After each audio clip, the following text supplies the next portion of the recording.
L'homme regarde à ce qui frappe les yeux et Dieu regarde au cœur. Voici la déclaration que Dieu fait à Samuel devant Eliab, le grand frère de David.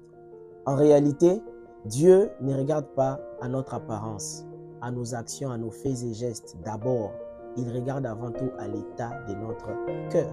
Voilà pourquoi la Bible dit « Garde ton cœur plus que toute autre chose, car de lui viennent les sources de la vie. » Le sujet du cœur étant très important, j'ai décidé de faire quelques vidéos pour parler du cœur de Dieu, mais à travers la vie de David.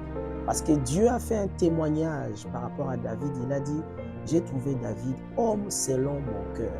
Si le Seigneur dit que David est l'homme selon son cœur, ça veut dire qu'en étudiant, en analysant l'histoire de David, on peut retrouver les traits caractéristiques du cœur de Dieu que toi et moi nous devons avoir pour être qualifiés par Dieu. Parce que Dieu nous choisit ou nous qualifie par rapport au cœur.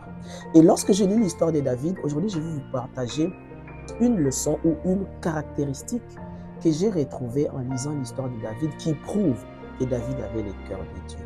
Alors c'est quoi cette caractéristique? C'est simplement que David n'avait pas un cœur rempli d'amertume, d'aigreur, de ressentiment, de jalousie, de haine ou de colère. David avait un cœur qui était débarrassé de l'amertume, débarrassé du ressentiment, débarrassé de l'aigreur.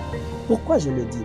Lorsque vous lisez comment est-ce que David a été oint, vous retrouvez une histoire où le prophète Samuel vient chez Isaïe, le père de David. Nous sommes dans 1 Samuel au chapitre 16. Et il vient pour oindre le futur roi parce que Saül est rejeté.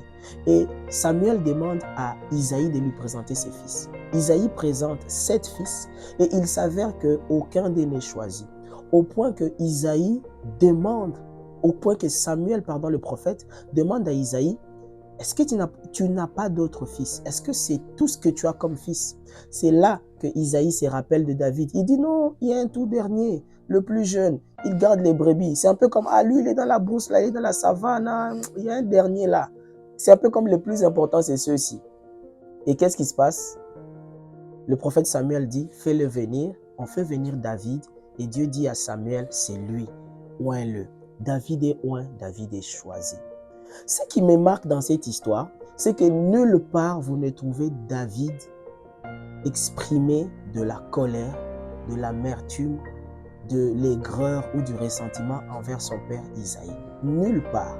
Or, humainement parlant, si vous devriez imaginer cette scène, imagine que quelqu'un d'important vient chez vous et demande à votre père de lui présenter tous ses enfants parce qu'il a quelque chose d'important ou un cadeau important. Et votre père présente tous les enfants sauf vous. Il s'avère que de tous les enfants présentés, ce n'est pas eux qui sont choisis.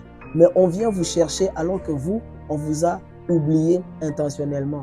On vous a mis de côté. On vous a rejeté. On vous a déconsidéré. On vous a dévalorisé. On vous a laissé pour compte. Mais en réalité, c'est vous qui êtes choisis. Quelle leçon je tire? C'est que le cœur de Dieu que nous voyons dans la vie de David, c'est un cœur qui n'a pas d'amertume, qui n'a pas de ressentiment, qui n'a pas de colère, qui n'a pas d'aigreur.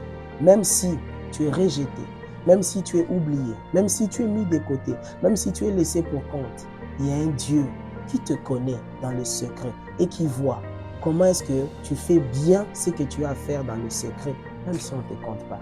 David était rejeté, oublié, mis de côté, et dans le secret, il faisait bien les tâches qu'on lui avait données. Il s'occupait des brebis, il protégeait les brebis, il tuait l'ours et les lions pour préserver la vie des brebis. Alors j'aimerais te dire, l'ours et le lion que tu tues en secret, personne ne voit, mais Dieu voit. Ne garde surtout pas l'aigreur. Rejette l'amertume, rejette le ressentiment, rejette le manque de pardon, refuse ces choses. Garde ton cœur pur, garde ton cœur dans la paix, dans la joie. Pardonne, oublie le mal qu'on t'a fait et tu auras le cœur de Dieu. Et Dieu qui voit en secret te manifestera au moment opportun. Que Dieu te bénisse, aime, partage cette vidéo et on se voit à la prochaine vidéo pour parler de la deuxième caractéristique du cœur de Dieu qu'on retrouve dans la vie de David. God bless you and peace.